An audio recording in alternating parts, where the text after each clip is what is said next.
Hi there, everyone. My name is Christian Eschbach, and welcome to Review 250.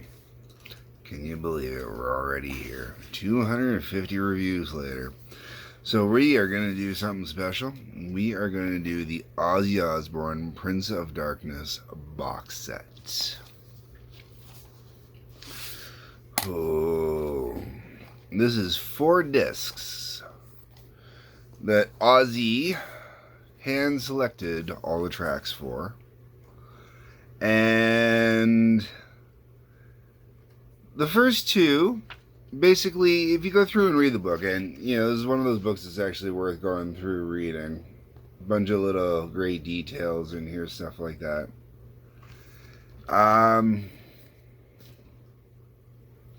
But if you go through and read it, Ozzy says that when he put this together, he didn't want it to look like a greatest hits package. He had already released a greatest hits package at that point, so when he put this together, he wanted to put together something for the fans. The first 2 discs, well, they do have greatest hits on them. A lot of it, Ozzy opted to go with live versions. Some cases, he threw the demo version on. Basically, what it comes down to is Ozzy had a variety of reasons for including the songs that he did on here. And even better, Ozzy included in here all the reasons why he included those. So as I go through each song, I am actually going to include what is written here. So, disc 1, disc 2. In disc 1, we start off with the legendary I Don't Know. This is live.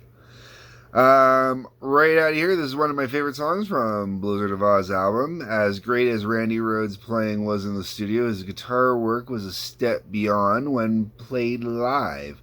Unfortunately, the performances on the tribute album are the only proper live recordings of Randy Rhoads that I have. It's a shame. Now, that would mean that all the live ones that are on here are all the same ones that are on the Randy Rhoads tribute album, which I do own. It is a fantastic album. I would rather hear the live versions on here, to tell you the truth, than to have the regular album version on here. Sometimes you gotta do that, but sometimes you don't. Like the next 2 tracks, they're both the album versions. You got Mr. Crowley. Crowley has been a fixture of my live shows for nearly 25 years. The song really takes me back. It's definitely one of my favorites. Mr. Crowley is a great song. Now, the Blizzard of Oz album, obviously Ozzy's first solo album, arguably it's either that or the No More Tears album that's the greatest of the Ozzy albums. Mr. Crowley is great. It is a really cool tune. Do I listen to it so much anymore? It's not as much of a song as it used to be to me. If it's on the radio, do I crank it up and listen to it? Yes. Do I go out of my way to put it on any mixes or anything like that? Not so much anymore. The next song, however, is legendary. Crazy Train. How can you not love Crazy Train? Alright, what can I say about this one? Love it or hate it, it's my nightmare song. Sometimes I hear this song on the TV being played in the background at sporting events, which makes me laugh. Where did that come from? Crazy Train is one of those songs where Randy Rhoads' guitar playing on it is phenomenal. That intro, that burner, and then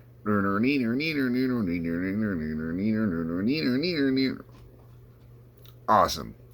For me personally, though, when it kicks into the regular song itself, when you get into the whole crazy, that's how it goes. I love the guitar work on it. I love the bass work on it. I don't like the way that Ozzy sings it, and I don't like the drums on it. I think they make it sound too happy-go-lucky in those parts. I like the big, heavy, like the intro and the exit, that middle section. The part that everybody loves, Well, unless you're in a guitar, in that case, it's always the intro, man. It's that intro.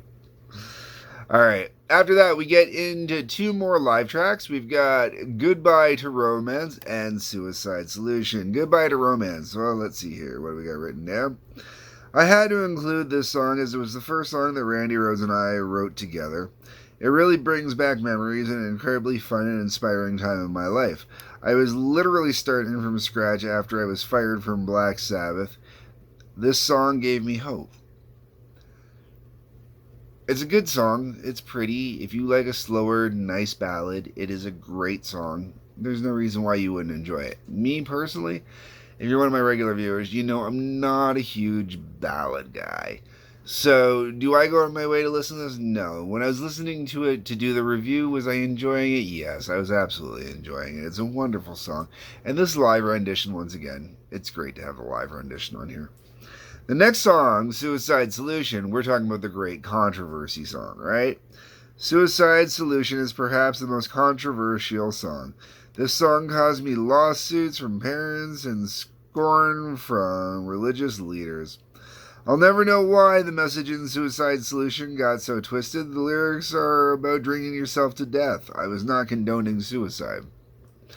If anybody else doesn't know the story behind Suicide Solution, the song was actually written after one of Ozzy's good friends, Bon Scott, drank himself to death. Bon Scott, we are talking the original vocalist of AC/DC. Yes, the two of them were buddies, drinking buddies, and Bon's death had a tremendous effect on Ozzy with that.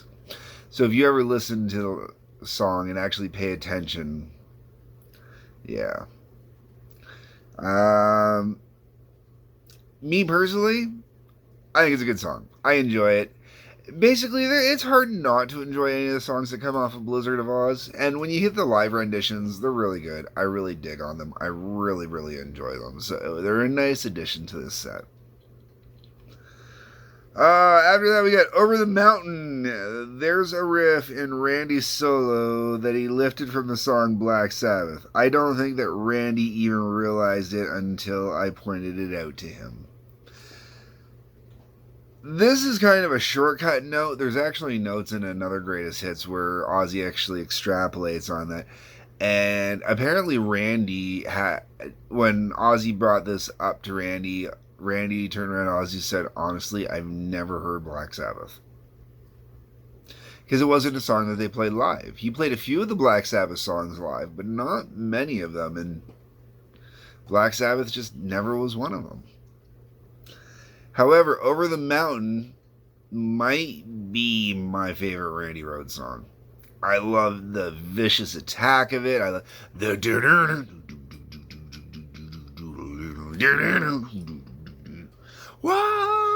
the mountain. And Ozzy's voice on that one is one of Ozzy's best vocal songs, I think, personally.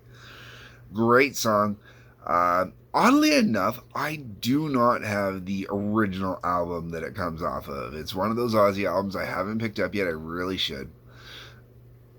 But it's always on every Greatest Hits package, or it's here or whatever. So I do have the actual song, and this version here is the regular studio version as well. Fantastic. From that, we go into a live version of Flying High Again. Most people don't know that on the intro where I say, oh no, at the beginning of the song, oh no, here we go. Okay, that legendary intro part. Alright, was actually a mistake. I double-tracked my vocal and I came in late. Everyone lifted it, everybody liked it, so we kept it. Just goes to show you that mistakes are meant to happen sometimes. Great intro. So that was something I actually talked about when I was talking about the Black Rain album. When you listen to Ozzy's vocals, in studio albums, so this answers it. In studio albums, he double tracks his vocals, and that's what creates that sound in his voice, that phase variance almost, it sounds like. Tracy describes it as like a warble or a tremolo to his voice kind of thing. So, and I've done this live. When you record a voice live and you sing the same part basically identically, you can never sing it the exact same, so it will cause slight variances in your voice. There's a cheat way to do it as well, and by the cheat way of doing it is if you got a choice. You can either literally copy and paste the track a second time, and then when you copy and paste the track, you put it slightly out of sync.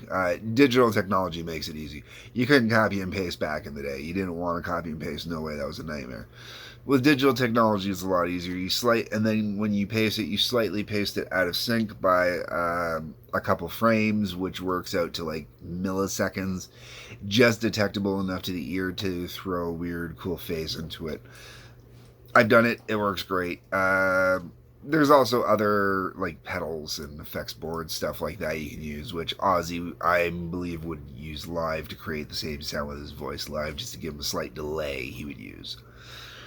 But on here, really works, really cool. I love Flying High Again. And Flying High Again goes with that, where you can hear that double-tracked live kind of thing. Oh, wait. We're not talking about it. Yeah, we are. So you can hear the double-tracked live kind of thing. With that, like I said, he's probably most likely live using a delay to create the double-tracking. With just the slightest delay. The actual song Flying High Again, it's a good song, man. I mean, sure, it's all about smoking weed, but it's still a good song. And once again, in Canada, smoking weed is okay. That is perfectly fine to do. After that, we get to You Can't Kill Rock and Roll. I wrote this song about my father-in-law, but enough said about that. Just listen to Randy's solo and you'll know why I had to include this one. It still gives me chills when I listen to it. You Can't Kill Rock and Roll is definitely a good tune. I will totally... Yes. Is it a great song? It's not bad. It's not bad. It's not a song I ever go out of my way to listen to, but it is a song I definitely enjoy while I'm listening to it. After that, we get into what I think musically is one of Ozzy's greatest songs ever. Vocally, not so much. I mean, it's not a bad song vocally either, don't get me wrong. But musically, like, just the way this song sounds and everything, and the intro it has, and the exit, and the middle section, and everything like that. Diary of a Madman. Now, I know I've been reading these off first and then telling you, okay, Diary of a Madman is brilliant. I absolutely love Diary of a Madman musically. And it's one of those songs that I think should get played more often than it does, because of how good it is. But for some reason, it kind of gets lost. Now let's see what Ozzy has to say here. The riff in this song came about when I was listening in on a classical guitar lesson with Randy. Let's try this again.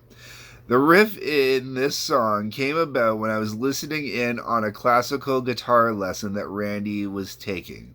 He kept taking the classical guitar passage he kept playing the classical guitar passage over and over again.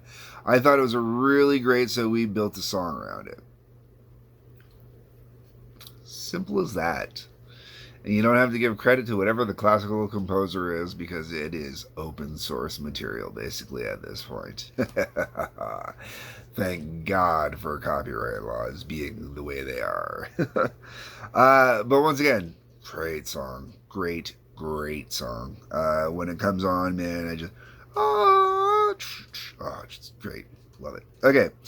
Bark at the Moon Live. Alright, Bark at the Moon. Great song. I've karaoke this. I have a karaoke disc I went out of my way to buy just to get Bark at the Moon. Great song. Hard to do, though. Very hard to do. Ozzy's voice is quite high. Surprisingly high at times. Alright, Bark of the Moon Live. This is a rare B-side live version of Bark of the Moon. This was my first tour with Jake E. Lee. Although I haven't seen Jake in years, I only have fond memories of his time in the band. Jake E. Lee, the replacement guitarist for Randy Rhoads. Jake, unfortunately, was in the wrong place at the wrong time, but helped write some great music. Randy Rhoads tragically died in a plane crash, and there's a lot of story about how weird that was because Randy hated planes. But Randy dies in a plane crash, and Ozzy has to get a new guitarist to keep going because Sharon knows that if Ozzy comes off the road, he's done. So in comes Jake E. Lee. Jake E. Lee, phenomenal guitarist. It's a shame that Jake E. Lee kind of disappeared over the years because he really was a good guitarist. And Ozzy, unfortunately, because of when he came in and what was going on, it just didn't gel well for him and Ozzy. So I believe Jake only lasted for a album, might have been 2. Then we got Spiders. I really liked the song and was very disappointed that it wasn't on the Bark of the Moon album. My record company didn't feel the same way I did, so it ended up as a B-side. Spiders is a good tune, actually. I'm kind of surprised that they didn't allow it on the album. Once again, Bark of the Moon, another album I do not own. I should go back and check it out. And Spiders really is. I enjoy it on here. I really do. So that was one of the first rarities on here that I had never heard before that was really cool to listen to. And I really did enjoy it. After that, we got Rock and Roll Rebel. I remember getting the idea for lyrics on a plane coming to America from London. I was reading a magazine and it had a story about the Ministry of War. It provided me with the initial inspiration, and then I wrote the lyrics from my own unique perspective. Rock and Roll Rebel is a good tune. It is. It's a fun song. That's what it is. That's how I view Rock and Roll Rebel. One of those songs that you definitely whip it out live every, so often. Or if you're out on tour, it's on your set list every other night kind of thing. Not necessarily a song you want to play every night, but really funny when you whip it out for the crowd. The crowd's like, yeah! So, And then disc 1 finishes with You're No Different. I was walking the street of New York City on my way to the recording studio when the melody line just popped in my head. The production sounds a little dated after 22 years, but I still love the melody on this one. Because it's a box set, opening up with the perfect song, yes. I Don't Know Live is the perfect song to open up with. The last track on the album, or on each disc, does it matter so much here? Not really. But I will say that I probably would have picked different last tracks for some of these discs. You're No Different works because it's just going from one time period into the next period on the next disc, but it's still Ozzy just kind of going through what we'll call the greatest hits, or, the best ofs, or stuff like that, or live tracks, or whatever. You're No Different. Do I enjoy it? Sure. Do I think it's a great song? It's alright. Alright, next up we got Ultimate Sin. This is a live recording from the Ultimate Sin tour. To be honest with you, the Ultimate Sin is my least favorite of all my albums. However, Jake E. Lee's guitar playing stepped up a notch on this tour. So, that already corrects and everything I already said about how many albums Jake E. Lee was on. He was on at least 2 now.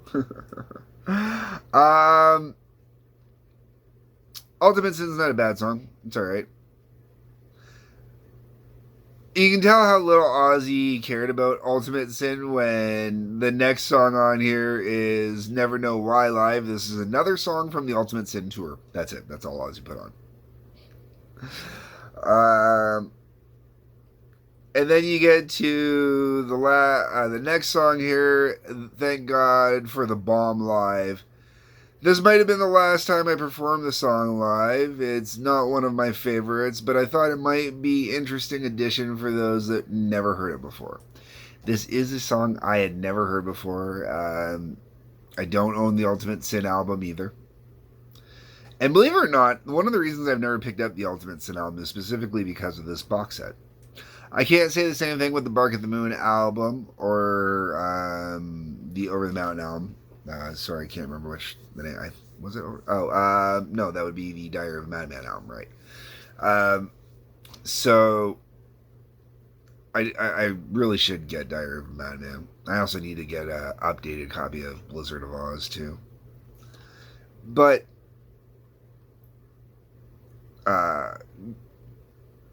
hearing Thank God for the Bomb is kind of cool. When I listen to it on here, I enjoy it. Is it the first song that I'm out to listen to? No, not really. But like Ultimate Sin and Never Know Why, there's a reason why Ozzy doesn't really do these songs live anymore or doesn't perform. After that, we got Crazy Babies. My first album was Zakk Wylde. I was starting to think that my luck was going to run out with guitar players when I came upon Zakk. Great riff, great performance, great track. There was no way I wasn't going to include this track. I like Crazy Babies. I think Crazy Babies is a great song. I really love the guitar work on there, and you can tell it's young Zakk shredding it up the way that young Zakk does. Ozzy is definitely a guitarist that I do believe the difference between him and Alice Cooper it doesn't matter who Alice Cooper is working with. He can either make a great album or it could be a flop kind of album. It doesn't matter which band it is on him. I've for example, if you look at Dragontown and Brutal Planet, released back to back, basically the same production crew, the same band, everything like that, kind of through the whole thing. Brutal Planet, fantastic album. Dragontown, not as good, But Ozzy, on the other hand, when he's with Randy Rhoads, he releases 2 phenomenal albums. He gets together with Jake E. Lee. The two of them don't gel right. A lot of that comes from Ozzy being in the funk that he was in, plus all the drinking at the time, stuff like that. Doesn't quite gel right. Releases 2 albums, never really get a lot of play, except for a couple of songs here and there. Gets together with Zakk Wylde. Now, the first album with Zakk Wylde didn't do so hot, but the second album was wildfire. And the first album didn't do so hot just because Ozzy's name had already kind of sunk a lot at that point, so there was having to build up and get back out. And we're talking about fat, bloated Ozzy with the weird hair. Oof. If you ever watch the Motley Crue Dirt movie, that whole thing with Ozzy, the snorting the ants and the piss and that, picture that, but a fat, bloated Ozzy instead. Yeah, so. Alright, where are we? Crazy Babies. So we're at Breaking the Rules. Here's another great track from No Rest for the Wicked. Zakk's guitar playing is as heavy as a 10-ton truck. I'm not a fan of Breaking All the Rules, and honestly, that's Ozzy's voice. I have a love-hate relationship with Ozzy. Some songs I really love his voice on, some songs I don't. When it comes to Black Sabbath, obviously Dio has the better range, the better set of vocals, stuff like that. But Ozzy was the one that delivered on those songs too, you know what I mean? When you go back and you listen to Dio doing covers of Sabbath, he couldn't do it like Ozzy did. Some songs he sounds better too, but a lot of them couldn't do them like Ozzy did. But there's no way Ozzy would be able to do a Dio song either, And he should. I'd love to hear Ozzy do 1 or 2 songs from the Dio era just to see how he pulls them off. It'll never happen. Would love to have seen it. Never happened. But Ozzy's voice sometimes is one of the worst things for Ozzy. It's what annoys me and gets on my nerves the most when I'm listening to an Ozzy song, just because Ozzy really, the double tracking of his voice is to make his voice sound better, because honestly, Ozzy really doesn't have a great voice. He's got he's a wild guy, performance-wise, vocal-wise. I'm not going to fault him. The guy's been popular as long as he has for a reason. But still, let's be honest, the voice not that great in the great pantheon of metal vocalists, right? You know, like you're comparing Ozzy to, you know, Bruce Dickinson, Dio, Rob Halford, you know. Okay, let's move on here. Right. Then we get into the period of No More Tears. That's where all the great songs really kick in again. We've got the demo for I Don't Want to Change the World.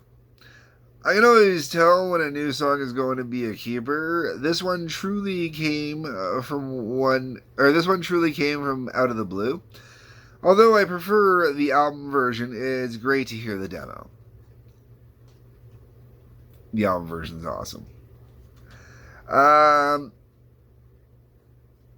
This whole album, I mean, there's no bad song on the album. Really, there isn't. And I like that there's, you know, the alternate demos in here just to make it interesting. Speaking of, you got the Mama I'm Coming Home demo next. This is the original demo from the No More Tears writing sessions. Thank God Lemmy was around to help me with the lyrics. A lot of people think the song is about my mom, but it's actually about Sharon. Sharon's nickname, or Ozzy's nickname for Sharon was, I believe, Mama. And, you know, it was the song about coming home off the tour and whatnot. I should mention, before I go too far, I Don't Want to Change the World, Mama I'm Coming Home, and Desire, which is the next demo on here. They are all co-written with Lemmy. We're talking the legendary Lemmy Kilmister. Now, if this box set had been put together today, I almost want to say you'd be guaranteed that the demo or possibly even the Motorhead version of Hellraiser would have ended up on here.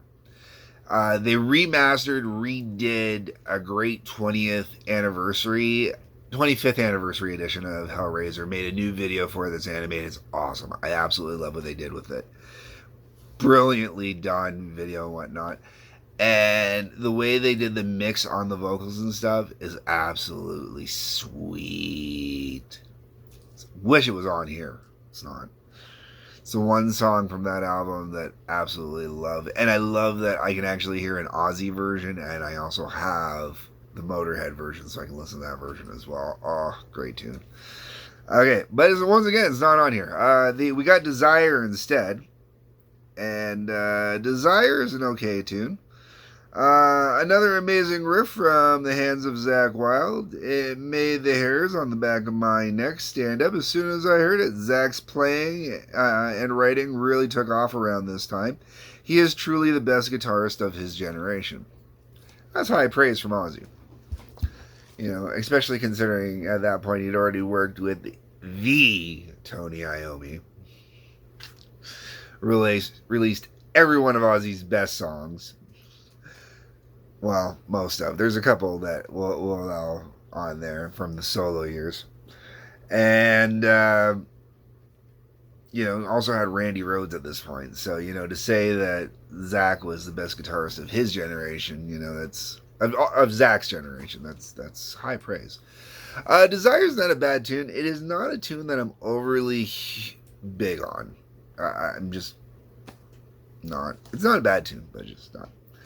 After that, you got No More Tears. All right, No More Tears. Let's see what's Ozzy say here. I always thought that this song was a gift from God. I definitely would have to agree with him on that one. Mike Inez came up with the bass riff, and it just took over from there. No More Tears has been a staple of my live shows since 1991, and it will be until I retire from touring. It is the song that basically revitalized and blew Ozzy's career back up. Between that and Mama I'm Coming Home, the No More Tears album just exploded and threw Ozzy back up into a level of stardom and fame he had not seen since the early days, you know, the first two albums there with Randy. But definitely, music-wise, nowhere near the level that I've been seeing since Black Sabbath days, really. Alright, after that, we get to Won't Be Coming Home, SIN demo. I must have been stoned because I don't remember recording this one at all. It's not a bad tune. It's cool to listen to on here. It's funny to hear Ozzy, you know. Whenever you go through these box sets, there is always one song in every box set when they have notes in here. The band says they don't remember. They cannot remember. They're just total wiped from their memory. And that really kind of surprises me and upsets me. The idea that a band has done so much drugs that they can't remember what the hell they did during a time period. I mean, to record a demo and totally forget that you recorded a demo and rediscover it years later, well, I'll be honest, I've done that with stuff that I worked on with my band. Where I've gone through and go, oh, wow, yeah, I totally forgot about this track. This is a great track. Why didn't we ever finish anything up with this track? That's just how that goes sometimes. So, but the idea that you lose it because of drug use, well, that's a shame. All right. After that, we get into Perry Mason Live.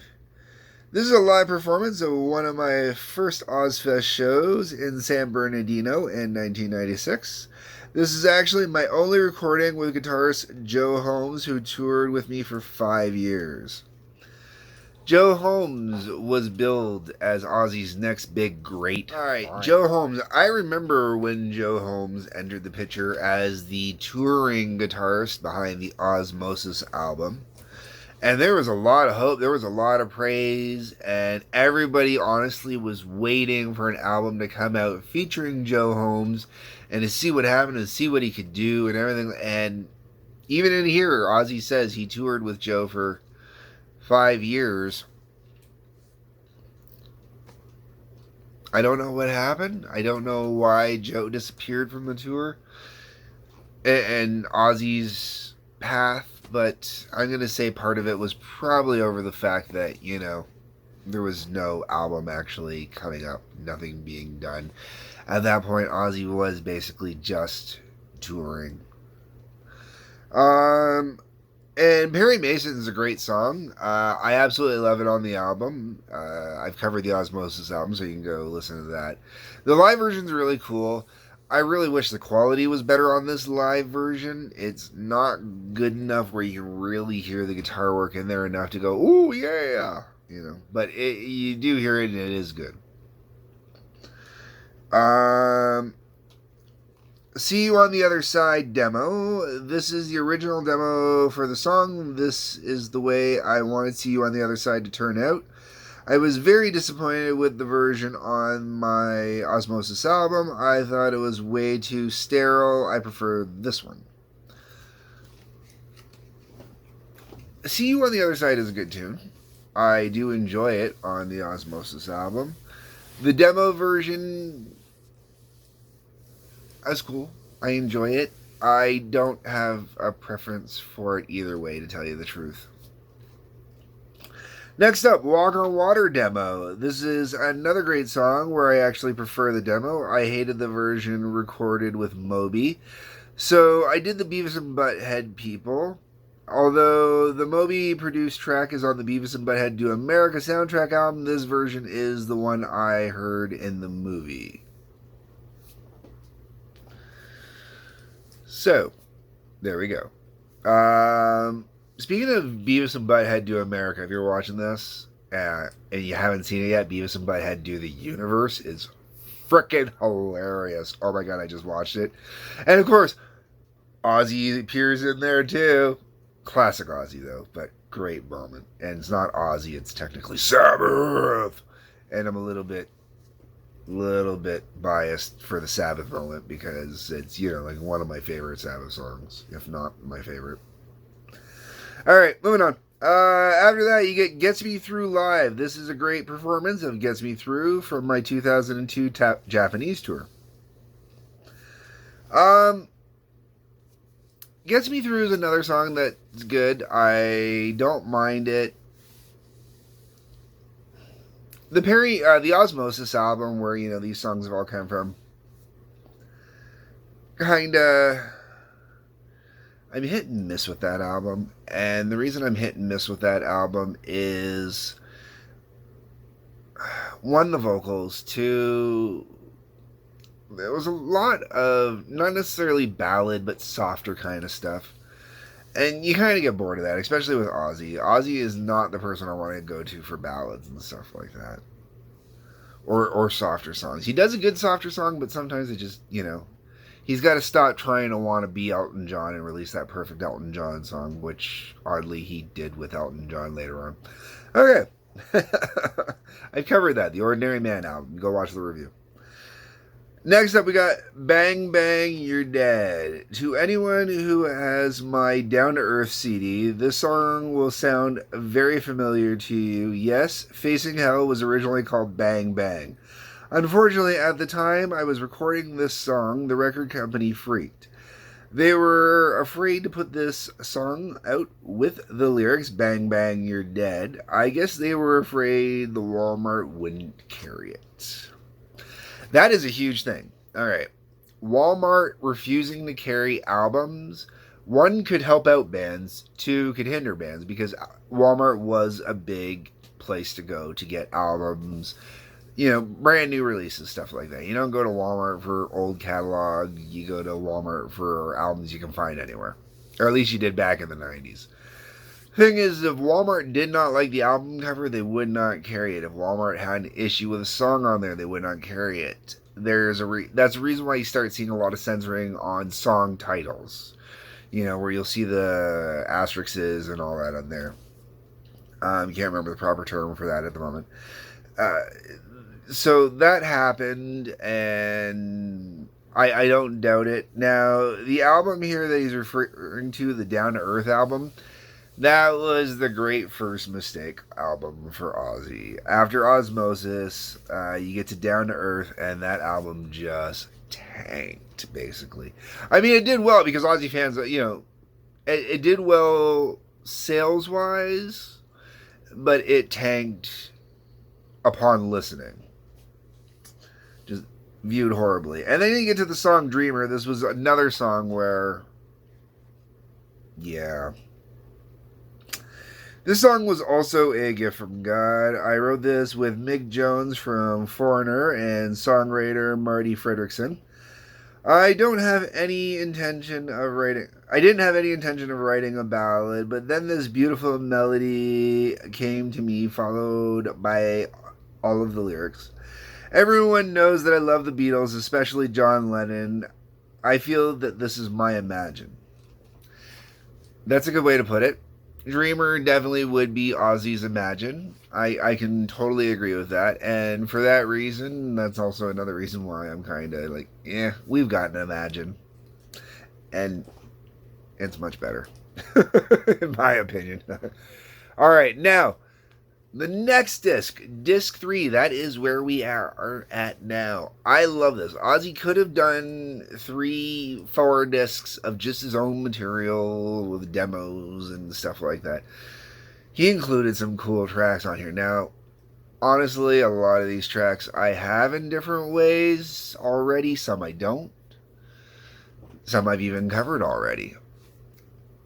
But these are all, we're going to call them collaborations or duets that are this next disc. And the first 2 songs, Iron Man and NIB. Iron Man is the version recorded with Therapy for the NIB soundtrack, or the NIB tribute to Black Sabbath. And NIB was recorded with Primus for NIB 2 sound collection, tribute collection. Let's see what Ozzy got to say here. Alright, Iron Man. I absolutely have no recollection of recording this track. Although I don't think I was in the studio with Therapy when I laid down the vocal, I do recall that they supported me on one leg of my Retirement Sucks tour.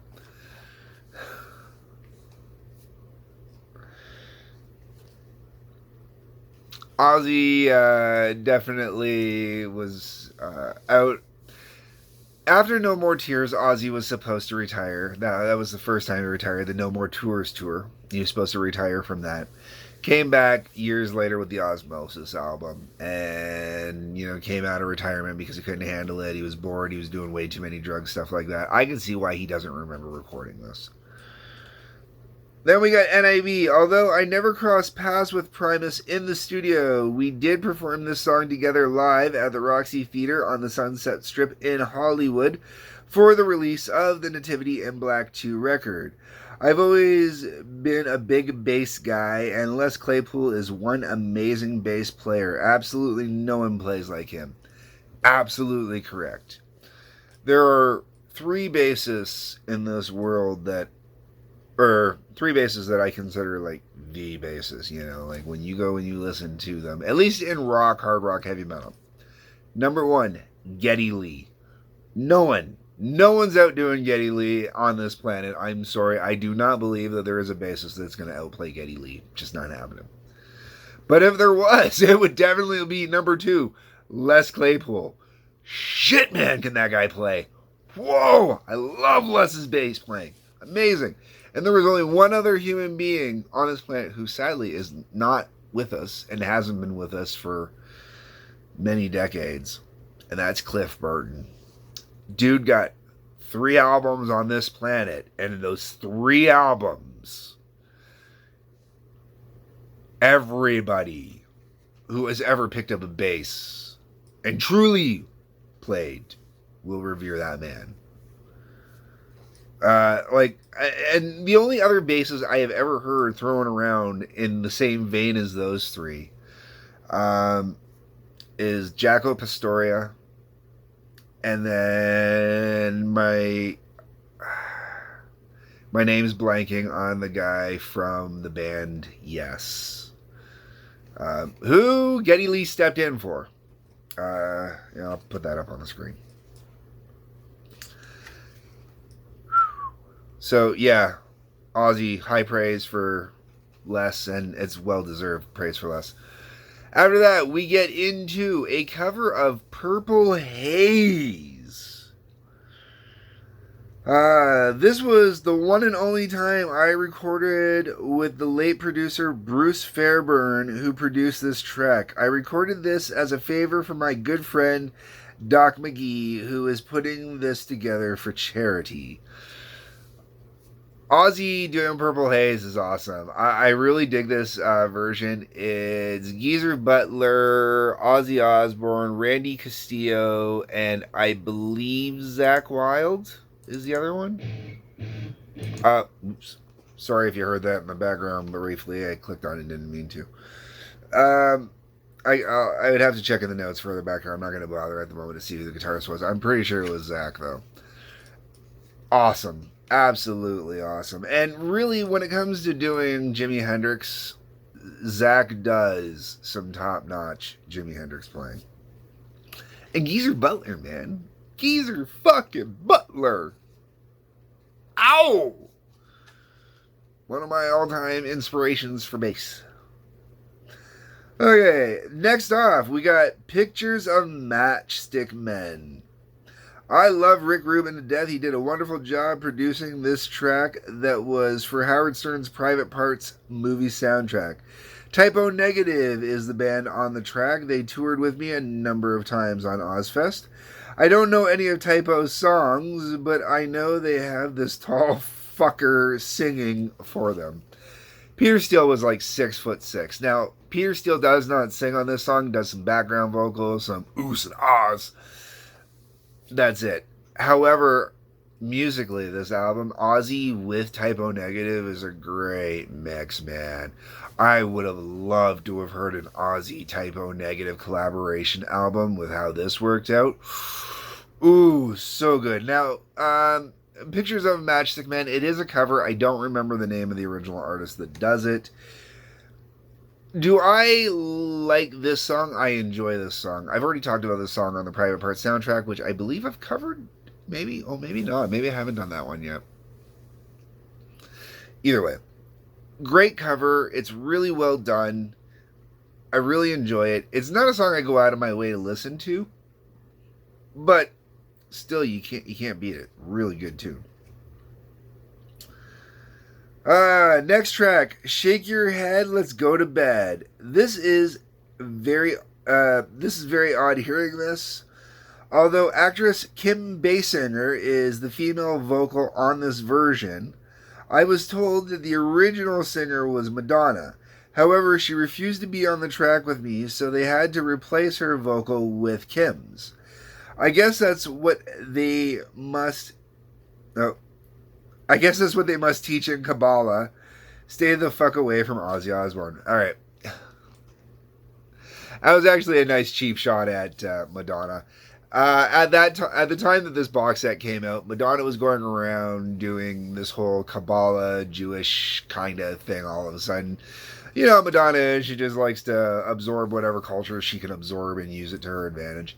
So you've got this particular track here, and I actually like this song, and the idea that it's Kim Basinger singing on here. Kim Basinger, Alec Baldwin's ex-wife. You know, the giant pain in his side. You know, the Bond girl, Kim Basinger. You know, to be fair, I've seen Kim Basinger in a lot of stuff. I do actually enjoy her. Beautiful woman, too. Honestly, she is. I would have, you know, it's funny when you read a lot of this, you find out how much Ozzy doesn't actually go into the studio with the band sometimes. You know, he just goes in and does his own parts when he, you know, gets around to Ozzy time. Born to Be Wild, Ozzy Osbourne. Now, every kid goes through a Born to Be Wild phase, I think. At least that we used to, you know. It was a great song. Still is a great song. Musically, this version, I love the music on it. I think everything about it is great. I really get into it. I really dig it. I think they truly captured the song Born to Be Wild. And a lot of covers never capture it properly. Blue Oyster Cult does a version that's completely different that's really cool. This version is great. My only complaint is it's from the Muppets Unpigged album, which is a great joke, fun album. My sister had it. I loved it. I think it was wonderful. However, Ozzy is essentially performing Born to Be Wild with Miss Piggy. Yes, Miss Piggy. Oh, I love the smell of bacon in the morning. I originally wanted nothing to do with this song, but I reconsidered because my kids loved the Muppets. Actually, I quite enjoyed myself on this song. Ozzy lets loose on this song. Ozzy is not trying to be serious. Ozzy is not doing any... Ozzy's screwing around, having a good time basically doing this song and just letting her rip. I think it's great for that reason. On the other hand, it's a joke song, basically. It's a great song turned into a joke song, so it's kind of this weird combo. Fun to hear, though, in its own little way. And I'm a huge Muppets fan, so, you know, I kind of get a little biased in there. If you're not a Muppets fan, that song will drive you up the freaking wall. Next up, you got Nowhere to Run, Vapor Trail. Yes, I bit the head off that poor bastard Kenny who dies in every episode of South Park. This was recorded for South Park, and it was with DMX, Fuzzbubble, Old Dirty Bastard, and Ozzy. Might be some other people in there as well. It's actually a really cool song. I really dig when some of the metal vocalists get in with the hip-hop guys and the rap guys and put some songs together sometimes. Ozzy's done it really well, and I liked when Alice did it with Exhibit as well. And there's a few other ones throughout the years that have done it and done it well. Sometimes it works really good. Sometimes it really sucks. This is an example of it actually working really well. I really enjoy it. I never went out and bought the Chef Aid album because I believe it was from Chef Aid. Wasn't interested in that, but I do really enjoy it on here. Next up, you got Psycho Man, which was one of two brand new songs that were put on the Black Sabbath Reunion live album back in 1997. I like it. I don't mind it. I don't think it's held up well over the years. I think it's dated itself, but let's see what we say here. The record company asked if Tony Iommi and I would rate a couple of new songs to be included on Black Sabbath's live reunion album. Tony never ceases to amaze me. He is truly the best riff man in the business, as this song attests to.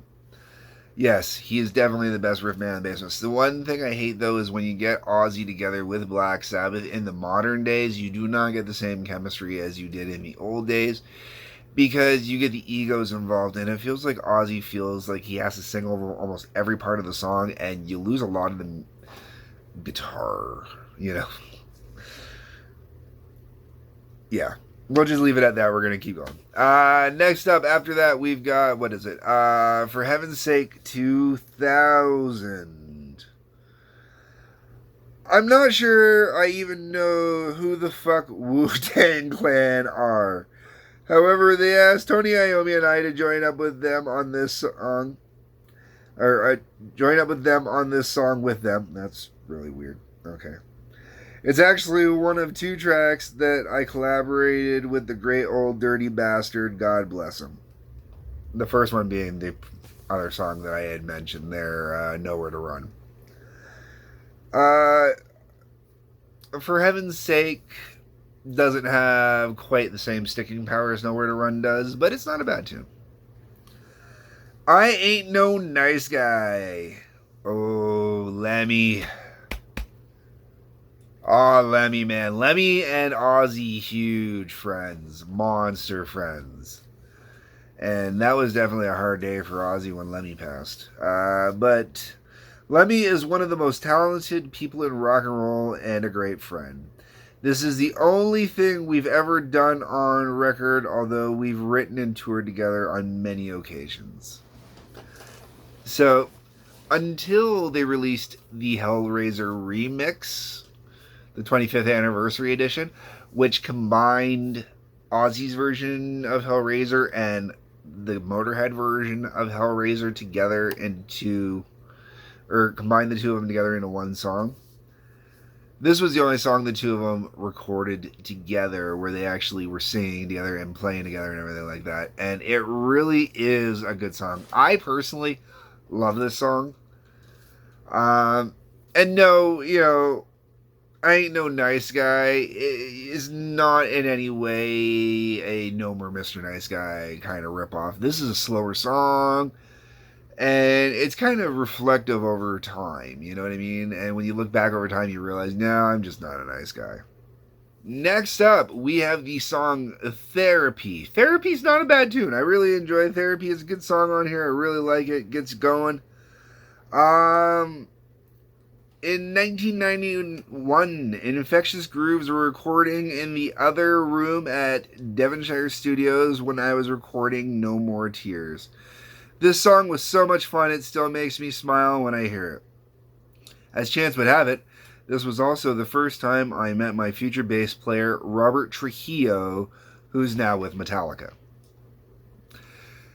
So, yes, the legendary Rob Trujillo that replaced Jason Newsted in Metallica, who later went to Ozzy.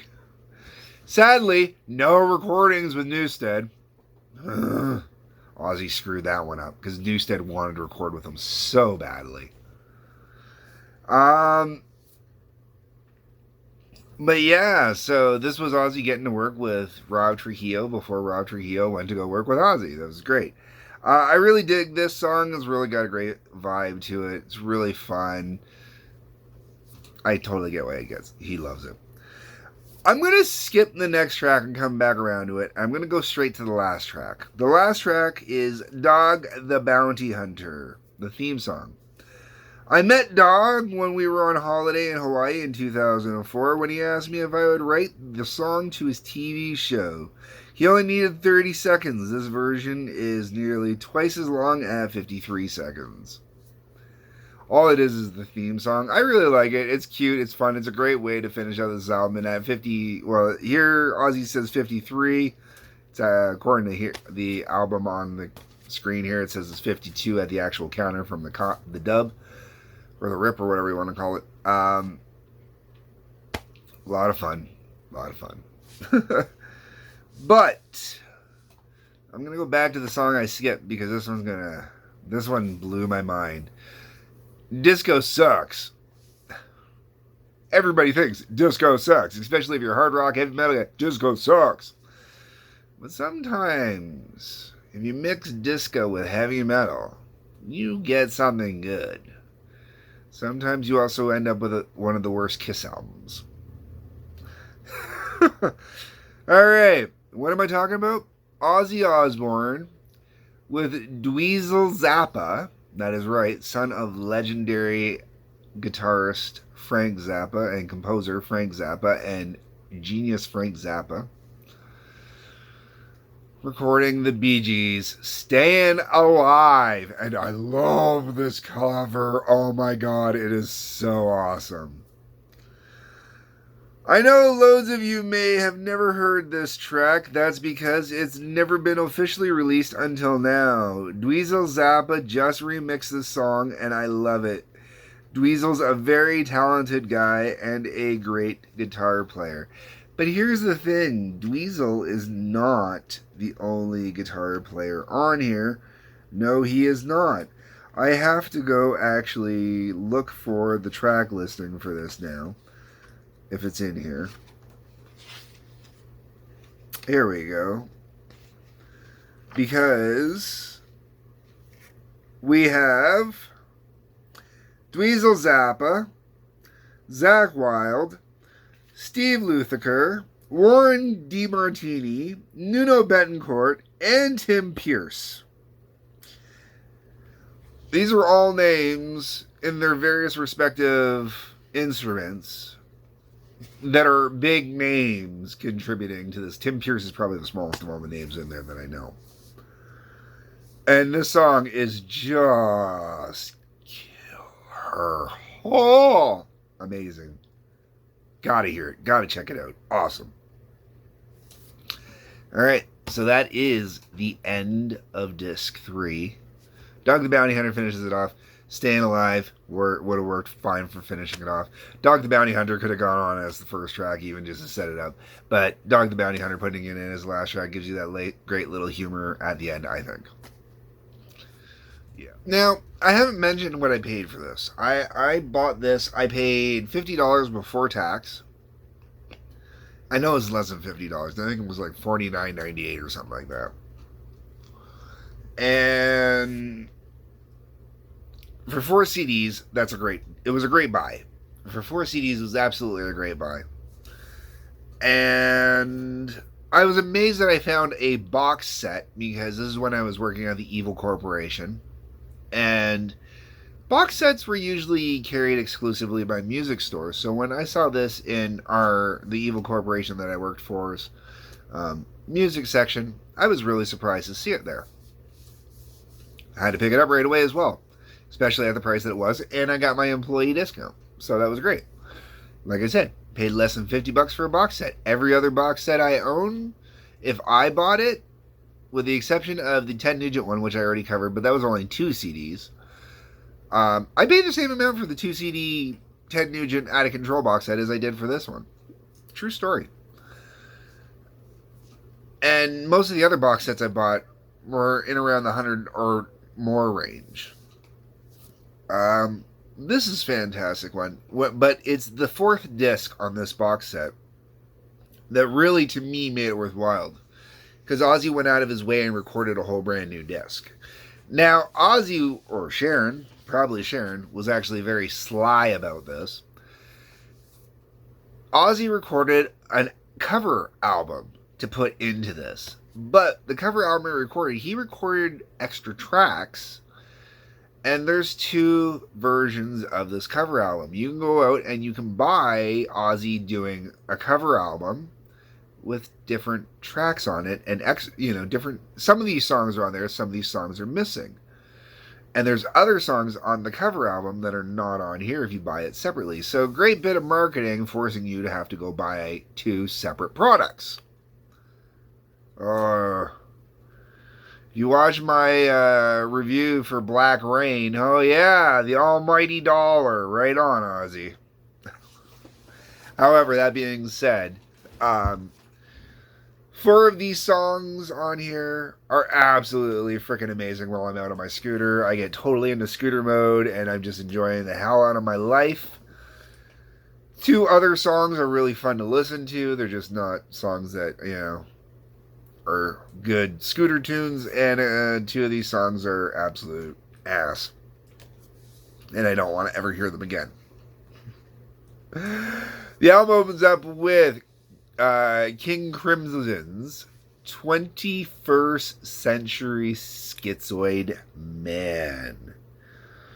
Alright, this song was on the first King Crimson album. The original has kind of a fusion jazz sound to it, but I decided to play it more straight ahead and heavy. So what he means by that fusion jazz sound is, in the original version, there's a point where there's this kind of like jaggedy kind of breakdown that gets into it. It's more jaggedy, more kind of stilted, robotic kind of moving. Ozzy's version feels stiffer, feels more rigid, feels more like, Frankenstein taking those big ass steps, that boom, boom, boom kind of feel to it. I really dig this song. I really dig this version. Is it the same as the original? No, it's not the same as the original. But it's a really good cover. It's really fun. I really dig it. And I really love getting into it. It's just got a great vibe on it. And it opens up the covers album perfectly. After that, we go into one of my all-time favorite kind of summer kind of songs. And I love the original version. I absolutely adore the original version. I still prefer the original version over this version. But we are talking about Mountain's Mississippi Queen. If you know what I mean. Now, there's always that thing when it comes to Blue Oyster Cult's Don't Fear the Reaper or more cowbell. This song has just as much cowbell.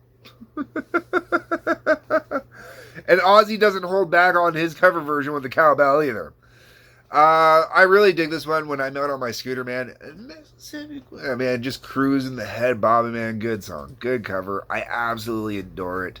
I spent a lot of time listening to it. I've put this on quite a few music mismatches, stuff like that. And like I said, scooter riding music, man.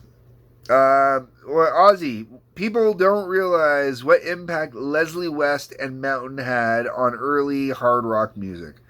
Randy Rhoads worshipped Leslie West's guitar playing. Mountain was actually the first band Black Sabbath played with in America. By a strange coincidence, Leslie was coming through LA on tour while I was recording this track, so I called and asked him to come on down to the studio and play the solo, which is jaw-dropping good. It is. The solo is blisteringly lit and on fire. Beauty. Love it. After that, we get into a David Bowie classic that is not credited to David Bowie as being the classic. Moth the Hoople, All the Young Dudes. I absolutely love this song, but I love the Bowie version. Bowie version is the version I know, and I have always known, and I have always loved. Moth the Hoople's version is wonderful, it's nice and everything, but I've always known the Bowie version. So when I compare this to the Bowie version, not the Moth the Hoople version. And I do love Ozzy's rendition. He really does it well. He does it right. He does it the way it's supposed to be, and it is a great tribute. I've always loved this Moth the Hoople song, which was written by David Bowie. After we recorded the track, it was glaringly apparent that I needed to get former Moth the Hoople singer Ian Hunter to sing on the choruses. It's probably why the choruses sound so good, man.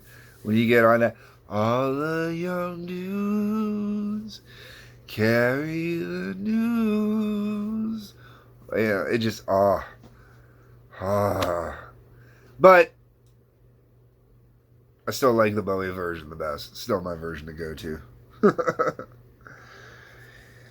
Next up, okay, so as Ozzy already mentioned in here as I was reading through, Ozzy is a huge John Lennon fan. So, obviously, Ozzy is going to do some Beatles in covers. He's going to do some Lennon in covers. And we get to the first of those covers, In My Life, from the Beatles. It's common knowledge that the Beatles are my greatest influence. You find that surprising, considering Black Sabbath and Ozzy's solo career. This is the only Beatles song that hasn't been covered to death. Lennon and McCartney are the Mozarts of our time. Brilliant lyrics by John Lennon. In My Life, I've always thought that it's a very nice song. It is. But considering it was written by Lennon and McCartney in the age of the Beatles, which means they hadn't even hit 30 yet, listening to someone of such youth sing about "In my life, I've loved you," you just kind of like, really? Okay, guys. I'm not a huge fan of the song. Ozzy does a great cover of it. It's faithful to the original and all that other stuff, so there's no complaints that way. It's too light and fluffy for me.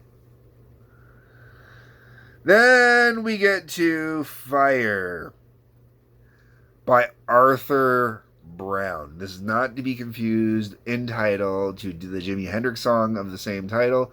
Two completely different songs. This song is so huge that it not only had bearing, as I'm going to read here, on Ozzy, but it also had bearing on Alice Cooper too. Musically, it could be argued that Sabbath, Ozzy took from this song to, their music and the way they went that way. Alice took the stage show part of Arthur Brown. Fire is one of those songs I absolutely love. I mean, just the intro to that song. I am the Lord of Hellfire, and I bring you fire. And the guitar, meow, I set you to burn. Meow, fire. So, let's see here. Geezer turned me on to Arthur Brown, who used to perform on stage with a crown of fire. I always loved his stage presence, but was thoroughly turned off by the smell of burning hair. So humorous, so great. But that's what I was saying about the whole Alice Cooper. Alice Cooper went with the stage show part. Ozzy kind of went with the music part.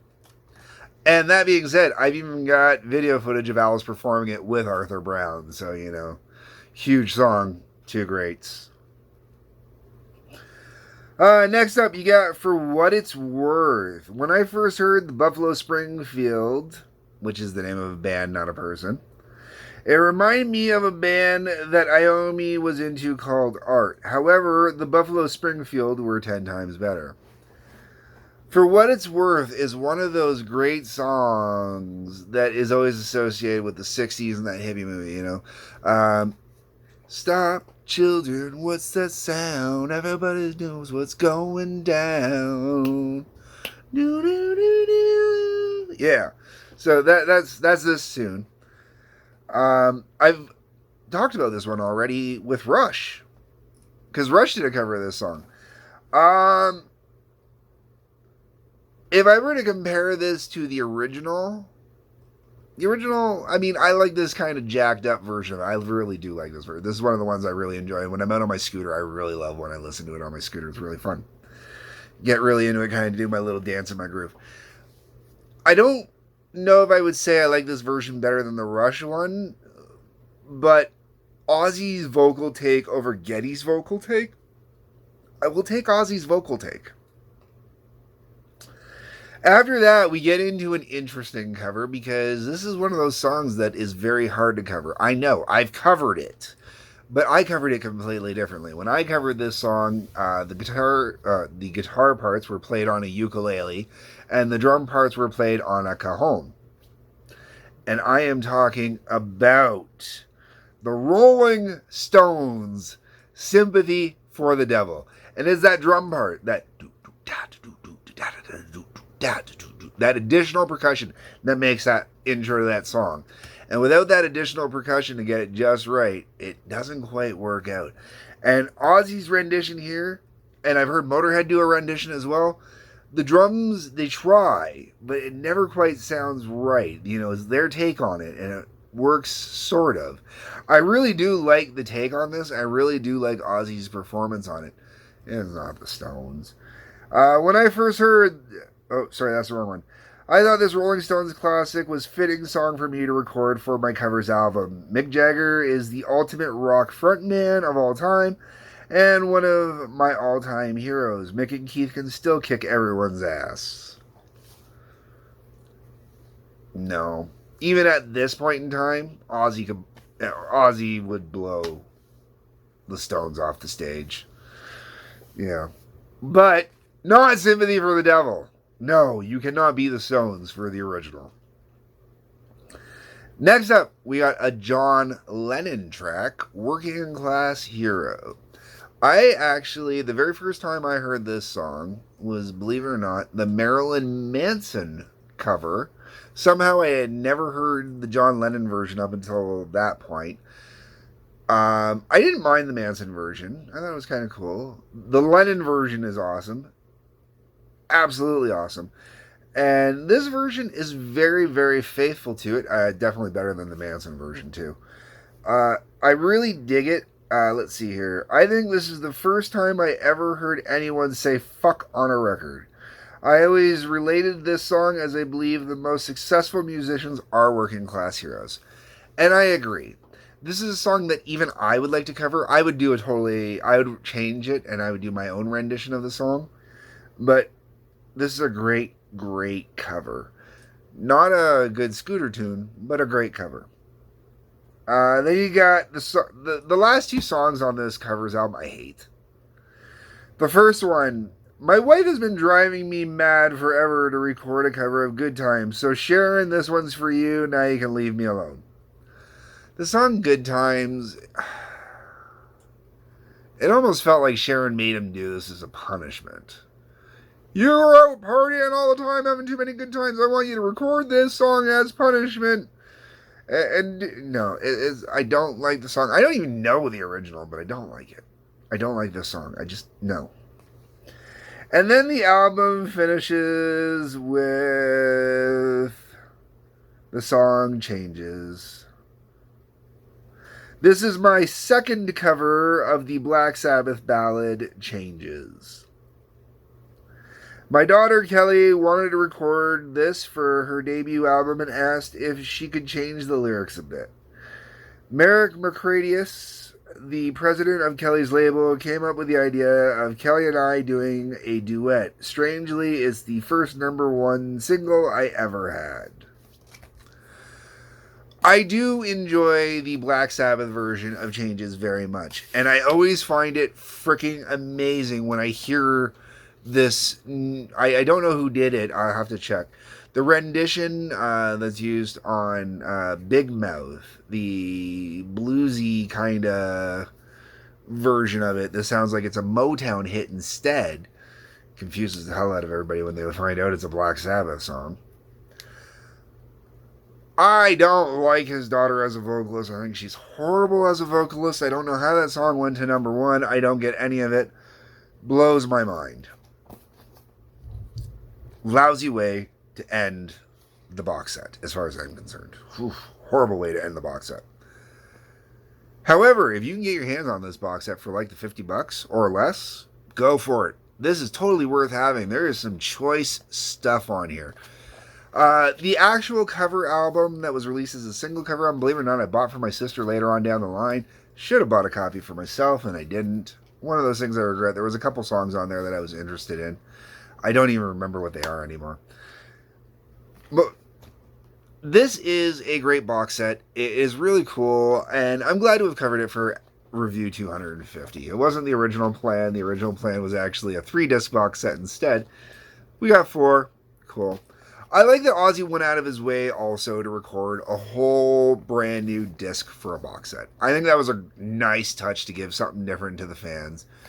That's what this is. This is an album of fan service, and I like that. I appreciate that. I really respect that Ozzy cared about the fans when he put this together. This was meant for the fans.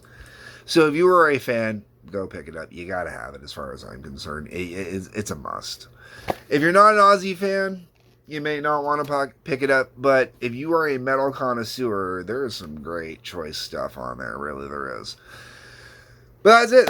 That's how I'm going to leave this. That's what I'm going to say about that. Prince of Darkness, totally worth having. After I've rambled for what? It's got to be 45 minutes to an hour at this point by the time I'm done. Let me know what you think, folks. That's what the comment section is for. Let me know what you might want for the next box set. I don't know when I'm going to do the next box set, but our options here, it was supposed to be Aerosmith for this one originally, but I misplaced my Pandora's box. Like, they all come in cute little packaging. I misplaced the box itself, so I had to hold out on doing that. Atlas has got one out there that'll be coming. I'll probably be looking at a Led Zeppelin one. There's a few other ones out there as well I may or may not have. If there's box sets you'd like me to talk about, let me know in the comment section. There's that like button, that subscribe button, and the notification bell. Please click all those. Other than that, don't forget the Patreon link. Peace, love, take care.